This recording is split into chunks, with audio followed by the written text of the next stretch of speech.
他的仙苑，那溫暖的霞光映你笑臉，挽着手並肩走過橋邊，轉眼間一縷情揮灑滿了藍天，還記得多年前路差館的窗前，我經過茶園，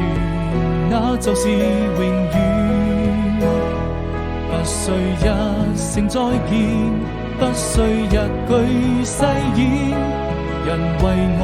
心中無盡思念。穿過這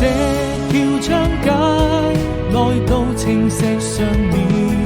遙遙隨煙，你的動人容顏會在我的腦海裡漸漸浮現，完成已然不能攜手。